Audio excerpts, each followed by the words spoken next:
সিদ্দিরা ঘরে বাইরে এখন শুধু রাজনীতির খেলা। এই রাজনীতির নাম করে দুর্নীতির পথ ধরে অনেকে এখন টাকা রোজগারের নোংরা খেলায় মেতে উঠেছে।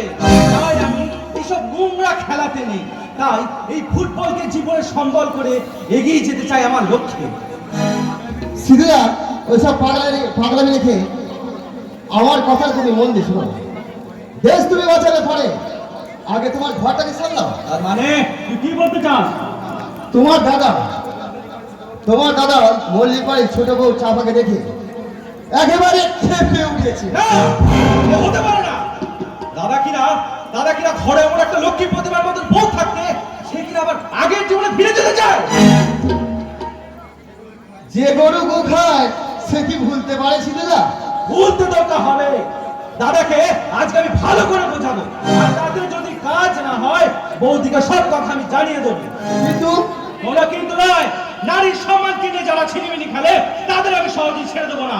তাদের বিরুদ্ধে থাকবে আমার লড়াই, লড়াই থাকবে লড়াই। খেলা এবার জমবে। সোনাঝুরির মাঠে যাই, দেখি কি হয়। মেয়ে মানুষের মাংস খেতেও বাবা চৌধুরীর হাত থেকে কি করে রক্ষা পায় ওই মল্লিক বাড়ির ছোট বউ।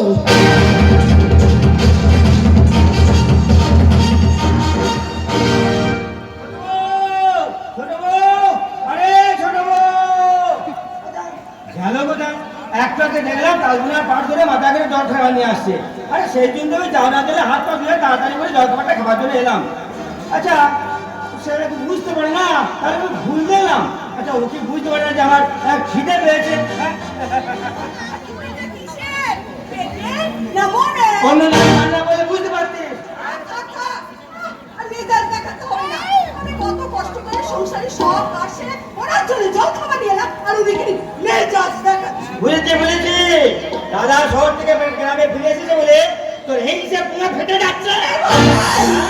শুধু কম না, গ্রামের সোনারে পুঙা ফেটে লাল হয়ে যায়। এই কি খাতা খারাপ কথা বলে ফেলাম না। এই তুই কি মনে করছিস? তোর কথা শুনে আমি দাদাকে বলবো, দাদা আপনি শহরে ফিরে যাও, তখন না ওরে একটা কথা মনে রাখবি, বউ গেলে বউ পাওয়া যায়, ভাই গেলে যে ভাই পাওয়া যায় না। তুই মনে রাখিস। ঠিক আছে তোমার এই কথা আছে, আমি মনে রাখবো। তোমার পাশে এখন দয়া করে জল খাবারটা খেয়ে আমাকে উদ্ধার করো।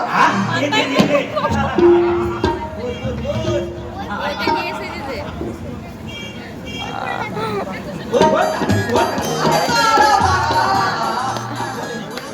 কাটা গেছে।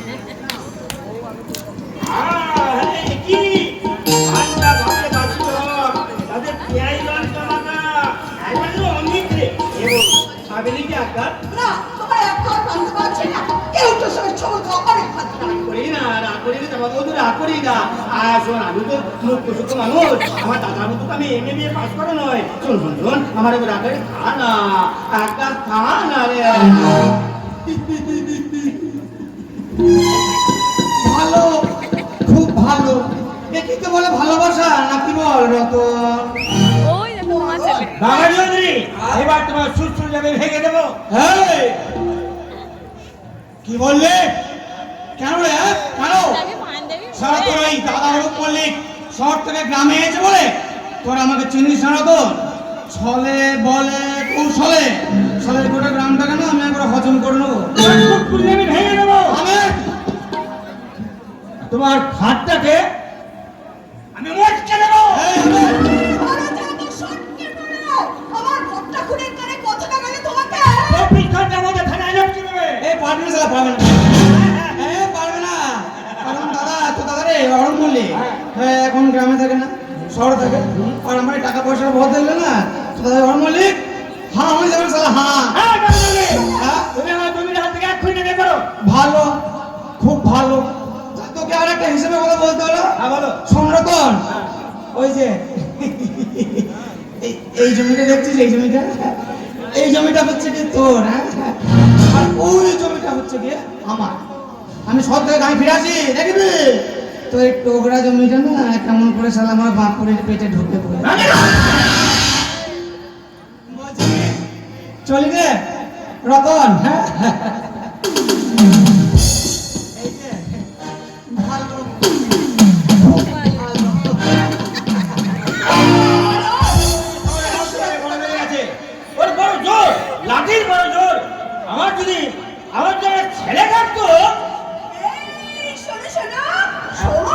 বল বল বল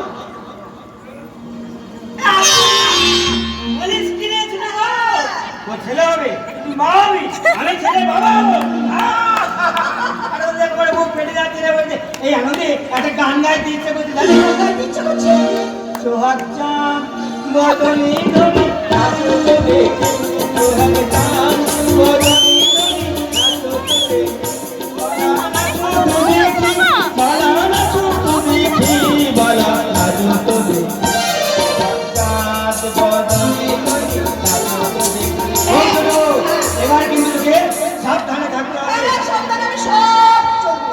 এই শোনো আচ্ছা আমার কি হবে বলো তো ছেলে হবে আরে না মেয়ে হবে না ভগবান জানে কি হবে তবে আমি চাই একটা ছেলে তাহলে আমি বলি রাঙা রাঙা টুটি পা ফেলে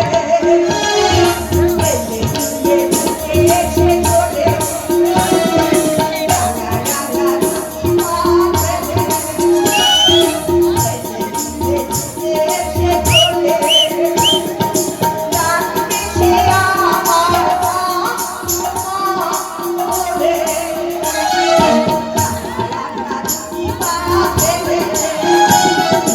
রাঙা রাঙা টুটি পা ফেলে